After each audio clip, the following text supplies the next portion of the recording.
पंजाब में बनवाए गए फर्जी आधार कार्ड से खालिस्तान समर्थक आतंकी गुरविंदर सिंह, वीरेंद्र सिंह और जसनप्रीत सिंह होटल में रुके हुए थे। 800 किलोमीटर दूर आकर तीनों खुद को सुरक्षित मान बैठे थे, मगर फर्जी आधार कार्ड बनवाने के दौरान खिंचवाए गए फोटो से वो फंस गए। पंजाब पुलिस को उसी दौरान खींचे गए फोटो और तीनों के ताजा मूवमेंट की जानकारी मिल चुकी थी। वहां से सुराग की कड़ियां जुड़ती चली गई, जिसके सहारे टीम पूरनपुर तक आ गई। इसके बाद स्थानीय पुलिस की मदद से सोमवार सुबह तीनों आतंकियों का एनकाउंटर कर दिया गया। राष्ट्रीय सुरक्षा से जुड़ा मामला होने की वजह से एनआईए और एसटीएफ भी प्रकरण की जांच में जुट गई है। मंगलवार रात तक टीमों ने नेपाल सीमावर्ती क्षेत्र की स्थिति देखी। 18 दिसंबर को तीनों आतंकवादी गुरदासपुर में पुलिस चौकी पर हैंड ग्रेनेड फेंक कर भागे तो छिपते छिपाते पूरनपुर तक आ गए।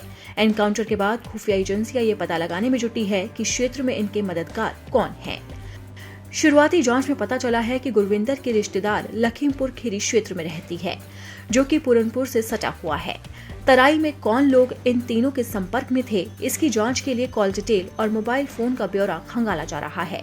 पूरनपुर क्षेत्र पूर्व में आतंकवाद और उग्रवाद से ग्रसित रह चुका है। इसके ध्यान में रखते हुए अधिकारी हर स्तर पर जांच कर रहे हैं कि कहीं दोबारा स्लीपिंग मॉडल सक्रिय तो नहीं हो गया है। तीनों आतंकी विदेश में रहने वाले सरगना के संपर्क में थे, मगर खुद कभी विदेश नहीं गए। इन तीनों से पासपोर्ट बरामदगी नहीं हुई है। पुलिस अधिकारियों का कहना है कि गुरविंदर पर पंजाब में 2 केस हो चुके हैं। वीरेंद्र और जसनप्रीत उसी के कहने पर काम करते थे। ये तीनों आसपास गांव के रहने वाले थे। इनमें 2 आपस में रिश्तेदार भी थे। इसके अलावा भी पंजाब पुलिस से अन्य जानकारियां जुटाई जा रही है, जिन्हें विवेचना में शामिल किया जाएगा। तीनों आतंकियों से मोबाइल फोन भी बरामद हुए। फॉरेंसिक टीमें और प्रयोगशाला के विशेषज्ञ इनकी जांच करेंगे। मोबाइल फोन से मिलने वाला डाटा पुलिस की जांच का प्रमुख हिस्सा बनेगा।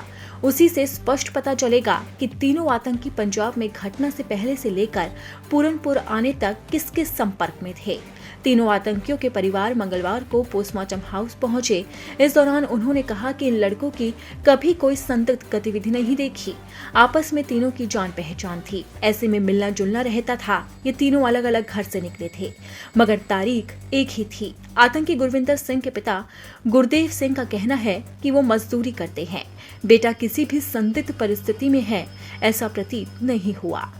उससे AK-47 बरामद हुई। इस सवाल पर उन्होंने कहा कि उसके पास पहले भी कोई असलहा नहीं देखा था। घर में एक साइकिल तक नहीं है।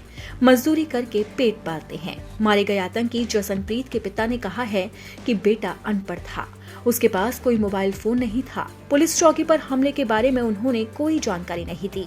आतंकी वीरेंद्र सिंह बहनोई गुरप्रीत सिंह ने बातचीत के दौरान बताया है कि कभी कोई संदिग्ध गतिविधि नहीं देखी। 7-8 दिन पहले घर से निकला था। मुठभेड़ के बारे में उन्हें कुछ नहीं पता है। मुठभेड़ में मारे गए तीनों आतंकियों के शव लेकर पंजाब जा रही एम्बुलेंस रामपुर में लखनऊ दिल्ली हाईवे पर खराब हो गई।